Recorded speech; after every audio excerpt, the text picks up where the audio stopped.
ಯುಧಿಷ್ಠಿರ ಇನ್ನು ಸ್ವಲ್ಪ ದಿನದಲ್ಲೇ ರಾಜ ಆಗೋ ಸಮಯ ಬರುತ್ತೆ. ಅದನ್ನೆಲ್ಲ ನೋಡಿ ಕೇಳಿದಂತಹ ದುರ್ಯೋಧನನಿಗೆ ತಡ್ಕೊಳ್ಳೋಕ್ಕೆ ಆಗಲ್ಲ. ಆಗ ದುರ್ಯೋಧನ ತನ್ನ ತಂದೆ ಆದಂತಹ ಧೃತರಾಷ್ಟ್ರನ ಹತ್ರ ಹೋಗಿ, ಈ ಮಧ್ಯ ಪಾಂಡವರ ಬಗ್ಗೆ ಎಲ್ಲರೂ ಮಾತಾಡ್ತಿದ್ದಾರೆ, ಆ ಮಾತುಗಳಲ್ಲಿ ನಮಗೆ ಕೆಟ್ಟದಾಗುವಂತಿದೆ. ಭೀಷ್ಮ ಮತ್ತು ನಿನ್ನನ್ನು ಬಿಟ್ಟು ಅವನನ್ನು ರಾಜ ಮಾಡೋದಂದ್ರೆ ಏನು? ಪಾಂಡುರಾಜ ತನ್ನ ಸದ್ಗುಣಗಳಿಗೆ ರಾಜನಾದ, ನೀನು ಕುರುಡನಾಗಿದ್ದಕ್ಕೆ ರಾಜನಾಗೋಕ್ಕಾಗಲಿಲ್ಲ. ಯುಧಿಷ್ಠಿರ ರಾಜನಾದರೆ ಅವನ ಮಕ್ಕಳು ರಾಜರಾಗ್ತಾರೆ.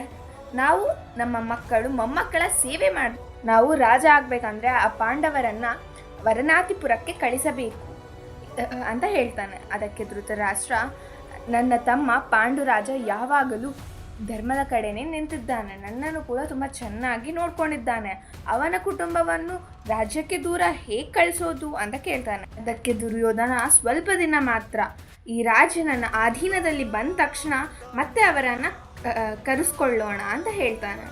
ಆಗ ಧೃತರಾಷ್ಟ್ರ, ನಾವು ಮಕ್ಕಳಿಗೆ ಭೇದ ಭಾವ ಮಾಡಿದರೆ ಈ ಕುರುವಂಶಕ್ಕೆ ಮತ್ತು ಪ್ರಪಂಚಕ್ಕೆ ಶತ್ರುಗಳಾಗ್ತೀವಿ.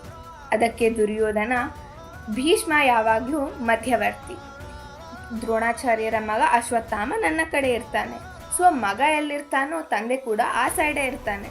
ಇವರಿಬ್ಬರು ನಮ್ಮ ಸೈಡ್ ಇದ್ದಾಗ ಕೃಪಾಚಾರ್ಯರು ಕೂಡ ನಮ್ಮ ಸೈಡೇ ಇರ್ತಾರೆ.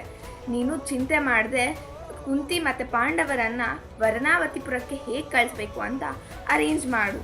ಆಮೇಲೆ ಧೃತರಾಷ್ಟ್ರ, ವರನಾವತಿಪುರದಲ್ಲಿ ಎಷ್ಟೋ ಬಗೆಯ ರತ್ನಗಳಿರುತ್ತವೆ, ನೋಡೋಕೆ ತುಂಬ ಸುಂದರವಾಗಿರುತ್ತೆ ಅಂತ ಮಂತ್ರಿಗಳಿಂದ ಎಲ್ಲ ಕಡೆ ಪ್ರಚಾರ ಮಾಡ್ತಾನೆ. ಆಗ ಪಾಂಡವರಿಗೆ ಆ ನಗರಕ್ಕೆ ಹೋಗಬೇಕು ಅಂತ ಅನಿಸುತ್ತೆ. ಪಾಂಡವರಿಗೆ ವರನಾವತಿಪುರದಲ್ಲಿ ನಡೆಯುವ ಉತ್ಸವವನ್ನು ನೋಡಿ ಆಗ ನಗರವನ್ನೆಲ್ಲ ನೋಡಿಕೊಂಡು ಬನ್ನಿ ಅಂತ ಎಲ್ಲರನ್ನೂ ಕಳಿಸ್ತಾನೆ. ಅಷ್ಟೊತ್ತಿಗೆ ತುಪ್ಪ, ಎಣ್ಣೆ, ಕಟ್ಟಿಗೆ ಎಲ್ಲ ಸೇರಿಸಿ ಪ್ಯಾಲೇಸ್ನ ತಯಾರು ಮಾಡ್ತಾರೆ. ವರನಾವತಿಪುರಕ್ಕೆ ಹೋಗಿ ಅಲ್ಲಿರೋ ಪ್ಲೇಸಸ್ ಎಲ್ಲ ನೋಡಿ ಟಯರ್ಡ್ ಆಗಿ ಆ ಪ್ಯಾಲೇಸ್ಗೆ ಹೋಗಿ ಮಲ್ಕೊಂಡ್ಮೇಲೆ ಕೆಲವು ದಿನಗಳ ನಂತರ ಒಂದು ರಾತ್ರಿ ಕೆಲವರು ಬಂದು ಬೆಂಕಿ ಹಚ್ತಾರೆ. ಒಳಗಡೆ ಇದ್ದೋರು ಹೊರಗಡೆ ಬರದೆ ಹಾಗೆ ಮಾಡ್ತಾರೆ.